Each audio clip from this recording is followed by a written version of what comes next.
Bismillahirrahmanirrahim. Assalamualaikum warahmatullahi wabarakatuh. Alhamdulillahi rabbil alamin. Nahmaduhu wa nasta'inuhu wa nastahdihi wa nastaghfiruh. Wa na'udzu billahi min syururi anfusina wa min sayyiati a'malina. Man yahdihillahu fala mudilla lahu wa man yudlil falan tajida lahu waliyan mursyida. Wa usalli wa usallim ala nabiyyina Muhammad ibni Abdillah wa ala alihi wa sahbihi wa tabi'in wa tabi'it tabi'ina bi ihsanin ila yaumiddin. Amma ba'd. Yang berusaha, Tuan Guru Besar, guru-guru penolong kanang, guru-guru yang dikasihi sekalian, seterusnya murid-murid, saudara-saudari yang dirahmati oleh Allah. Alhamdulillah, kita bertemu lagi pada kali ini bagi membicarakan tentang satu peristiwa yang saban tahun disambut oleh umat Islam di dalam kalendar Islam, iaitu peristiwa Maulidur Rasul, peristiwa kelahiran Nabi Muhammad sallallahu alaihi wasallam. Umumnya berbagai persepsi dan juga kupasan yang diberikan bagi menerangkan kepada kita apakah yang penting dan juga pengajaran yang boleh diambil daripada peristiwa kelahiran Nabi kita Muhammad sallallahu alaihi wasallam ini. Justru sebagai mukaddimah, suka saya membacakan sedikit biodata baginda Nabi Muhammad sallallahu alaihi wasallam, yang mana kita tahu nama Nabi kita ialah Muhammad bin Abdullah. Bapanya bernama Abdullah bin Abdul Muttalib. Ibunya bernama Aminah. Lahir pada hari Isnin. Tarikh lahir Nabi ialah 12 Rabiul Awal, yang mana tarikh kita menyambut kelahiran Nabi Muhammad sallallahu alaihi wasallam setiap tahun. Dan tempat lahir Nabi Muhammad ialah di Makkatul Mukarramah.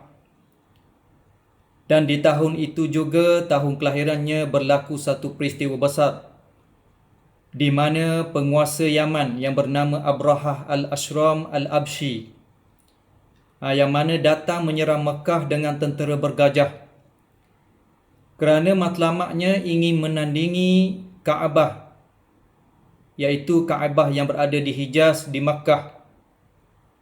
Dan Abrahah ini merupakan seorang warga Afrika asli yang beragama Nasrani. Matlamat beliau ialah untuk menghancurkan Kaabah di Makkatul Mukarramah, kerana setiap tahun orang-orang Yaman sering pergi mengunjungi Kaabah di Makkah, sedangkan di Yaman telah didirikan satu binaan yang dinama Al-Qulaish, yang telah dibina oleh Abrahah untuk menandingi Kaabah di Hijaz. Tetapi malangnya Kaabah ataupun tempat yang didirikan oleh Abrahah tersebut di Yaman tidak mendapat sambutan. Maka dengan sebab itu dia merancang untuk menyerang Makkah atau juga Kaabah yang berada padanya kiblat umat Islam pada masa itu. Saudara-saudari, anak-anak yang dikasihi sekalian, Nabi Muhammad kita adalah sebaik-baik manusia yang mana memimpin umat-umat yang lain, ataupun lebih dikenali sebagai the leader of hazihil ummah, pemimpin bagi umat seluruh alam ini. Cuba kita lihat dalam peristiwa Isra' dan Mi'raj. Nabi diangkat menjadi kekasih Allah dan juga diberi kelebihan serta keutamaan dari umat-umat yang lain, di mana di akhirat kelak Nabi akan membawa kita, memimpin kita masuk ke dalam syurga.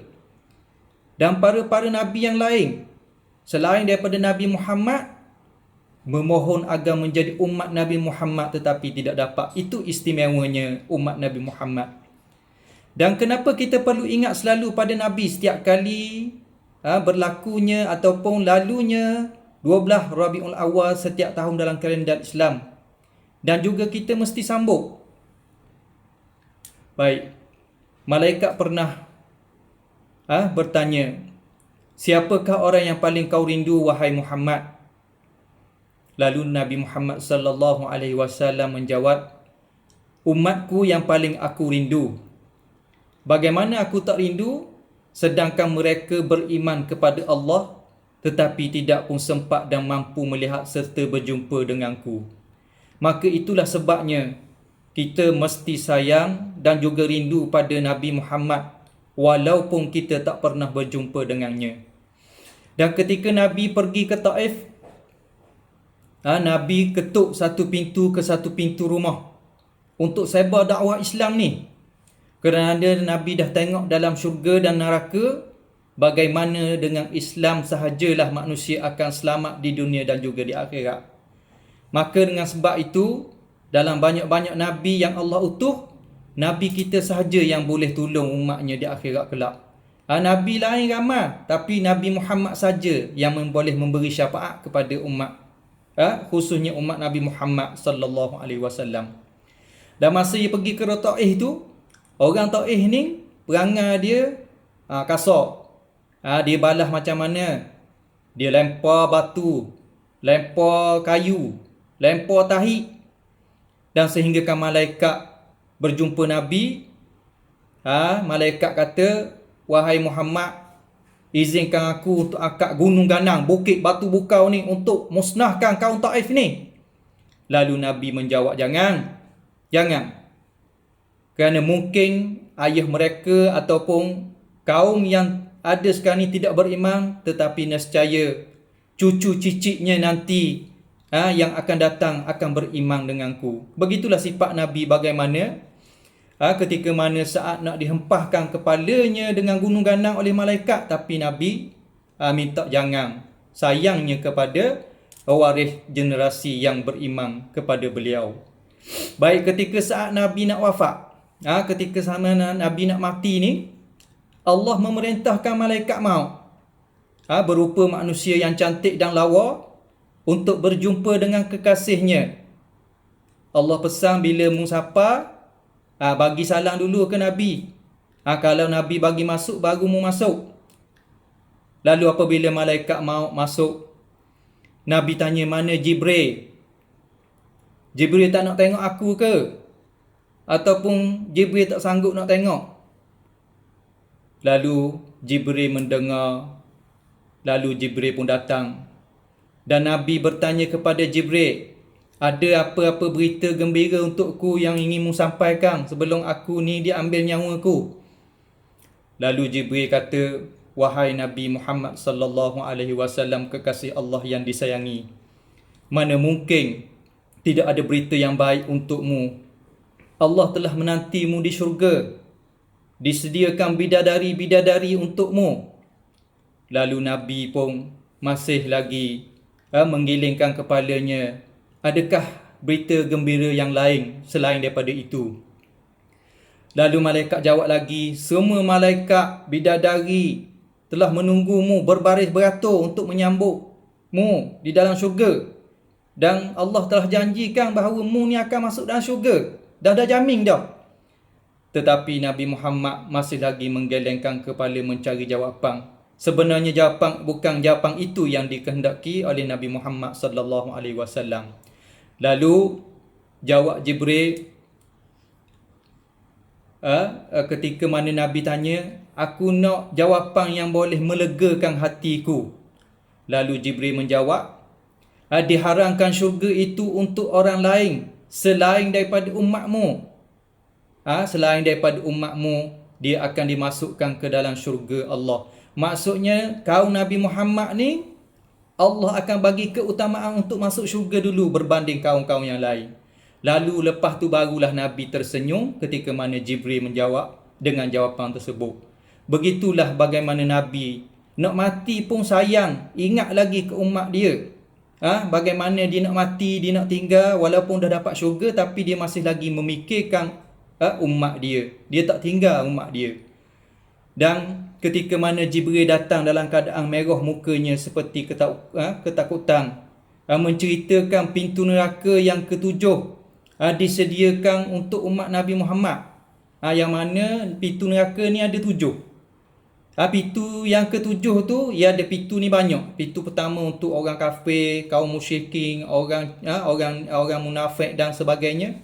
Dan pintu yang ketujuh ni disediakan untuk umat Nabi Muhammad.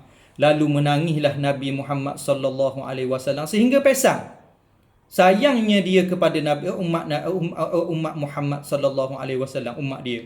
Lalu masa itu dipangkulah Nabi Muhammad oleh Jibril sambil menangis kedua-duanya. Dan apabila Nabi terjaga, Nabi cakap, biarlah umatku tiada yang masuk ke dalamnya. Lalu Jibril cakap apa? Jibril kata ada juga yang akan masuk ke dalam neraka tersebut. Lalu Nabi masuk ke dalam rumah, tak keluar-keluar selama seminggu. Tak pergi masjid seulang-alik, masuk dalam rumah senyap, duduk nangis setiap hari. Selepas balik je, masuk dalam rumah, nangis. Kerana benda? Kerana fikir ada juga umat dia akan masuk dalam neraka. Begitu sayangnya dia nak selamatkan kaum Muhammad, umat Nabi Muhammad supaya tidak masuk ke dalam neraka. Dan ketika itu juga, ketika saat dicabut nyawanya, tak tertahan kesakitannya. Masa Nabi nak dicabut nyawa, Nabi mohon kepada malaikat agar ditimpa segala kesakitan ke atasnya. Maksudnya sakaratul maut, ketika mana saat nak dicabut nyawa tu sangat sakit. Nabi kata, bagilah semua kesakitan itu biar aku tanggung.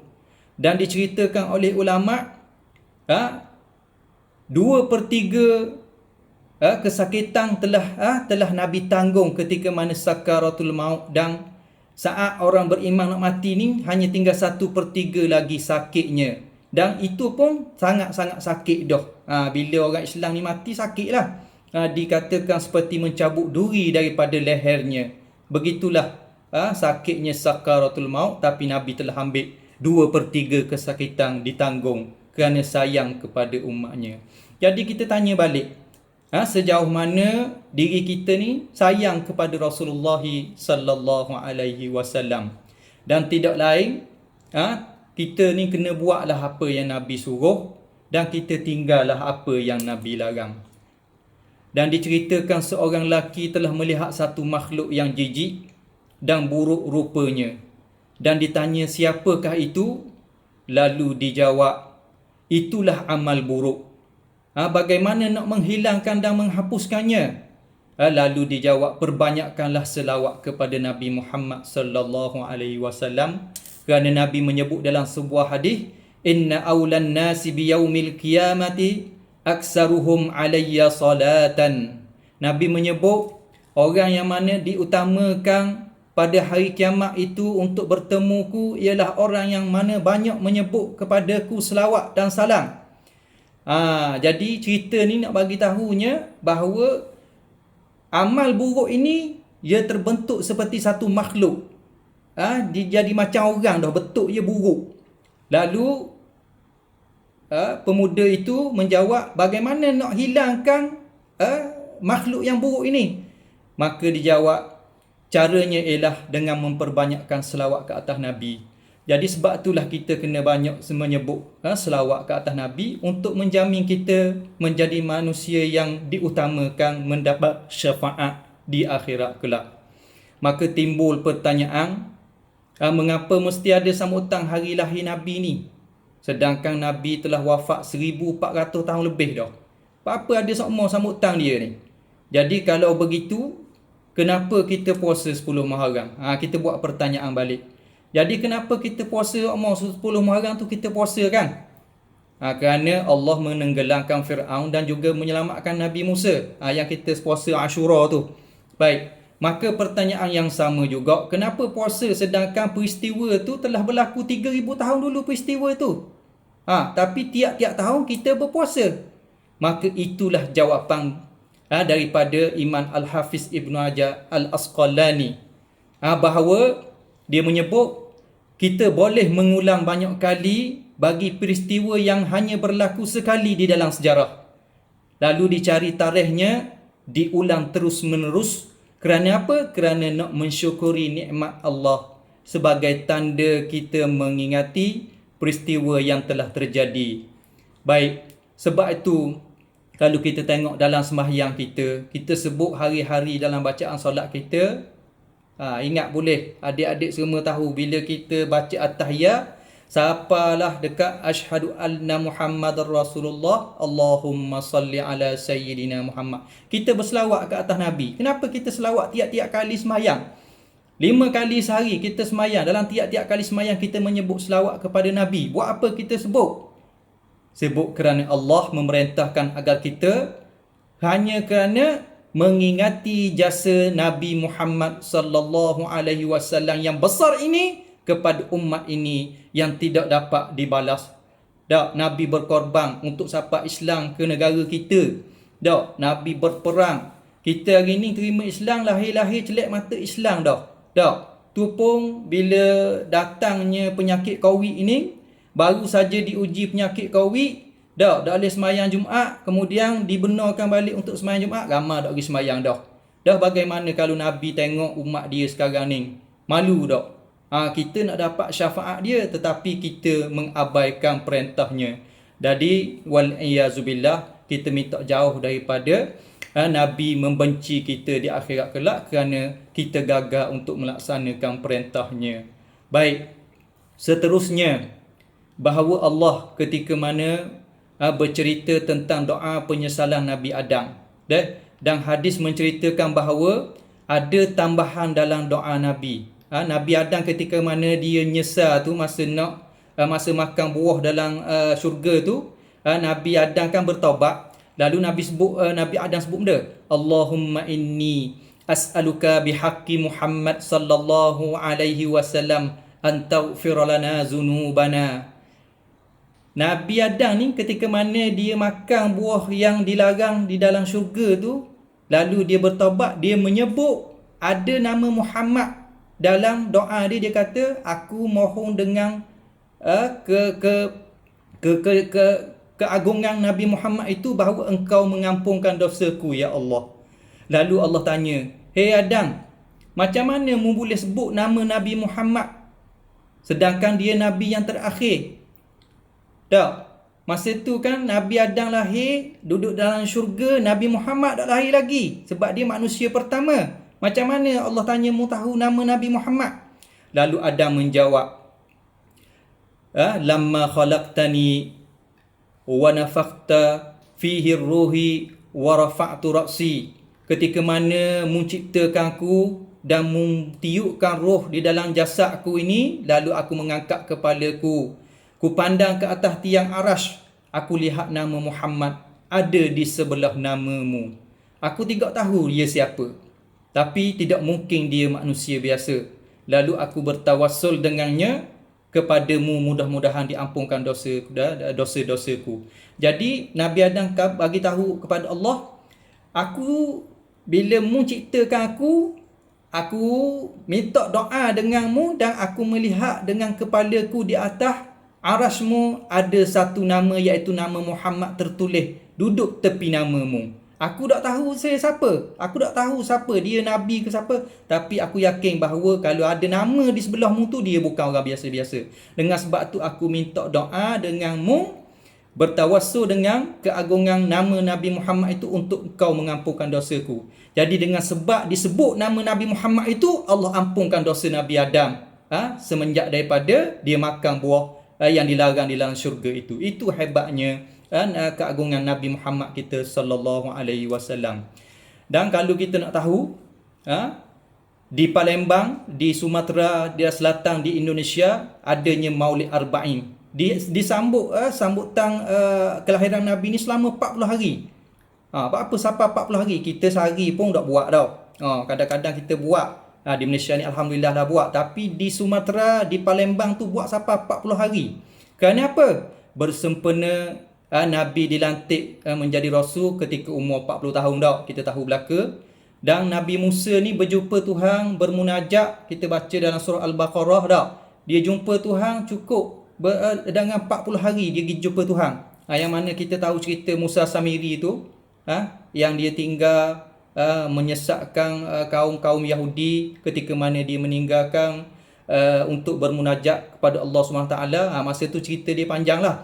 Tapi nak ceritanya 40 hari Nabi Musa naik, dan juga Nabi itu dilantik selama 40 hari. Maka di Palembang ni mengambil periktibaran daripada pengajaran kisah tersebut, dia buat selama 40 hari sambutan maulid tersebut. Hebat. Maka pengajaran kita di dunia ni, kita tidak berjumpa dengan Nabi kita. Kita tidak melihat lagi Nabi kita. Kita tak nampak Nabi kita. Yang kita tahu hanyalah melalui cerita-cerita sahaja. Kita tak dapat sentuh Nabi, kita tak dapat tengok dan cium Nabi. Maka dengan adanya hari mengikati Nabi ini, kita dapat berselawat kepadanya, dan mudah-mudahan Allah menempatkan kita bersamanya di syurga Firdaus Jannatul A'la. Amin. Ya Rabbal Alamin. Baik. Seterusnya, maka jadi kalau kita dalam hidup ni tak pernah berbuat ataupun tak pernah berselawat kepada Nabi, maka masanya inilah, di saat inilah kita mengambil peluang untuk memperbanyakkan selawat kepada Nabi. Kerana Allah menyebut innallaha wa malaikatahu yusalluna 'alan nabiy ya ayyuhallazina amanu sallu 'alaihi wa sallimu taslima. Sesungguhnya Allah dan malaikat ni sentiasa berselawat ke atas Nabi. Dan wahai orang-orang yang beriman, Allah sebut, berselawatlah kamu dan mengucaplah salam kamu kepada Nabi Muhammad. Maksudnya Allah, malaikat duduk selawat semua. Dah kita ni makhluk Allah, apatah lagi sepatutnya berselawat kepada Nabi, kerana dia juga yang akan beri syafaat kepada kita apabila kita berada di Yaumil Mahsyar, di akhirat kelak akan berjumpa dengannya. Jadi mudah-mudahan dengan sedikit perkongsian ini dapat diambil pengajaran, dan juga kita dapat amalkan setiap apa yang diajarkan oleh Nabi kita Muhammad sallallahu alaihi wasallam melalui cerita yang dibawa oleh sahabat-sahabat baginda, guru-guru kita tentang bagaimana kehidupan Nabi. Mudah-mudahan dengan selalu kita mengingatinya, Allah akan mengurniakan syafaat Nabi kita di akhirat kelak, dan kita semua akan dimasukkan ke dalam syurganya insya-Allah. Amin ya Rabbal Alamin. Jadi saya rasa cukuplah untuk perkongsian kita pada kali ini. InsyaAllah kita bertemu lagi dan bersua lagi di lain masa. Apa yang baik datangnya daripada Allah, yang kurang dan kelemahan itu datang daripada diri saya yang lemah ini. InsyaAllah kita berjumpa lagi. Aqulu qawli haza wa astaghfirullahal azim li wa lakum. Jazakumullahu khairan jazaa. Wassalamualaikum warahmatullahi wabarakatuh.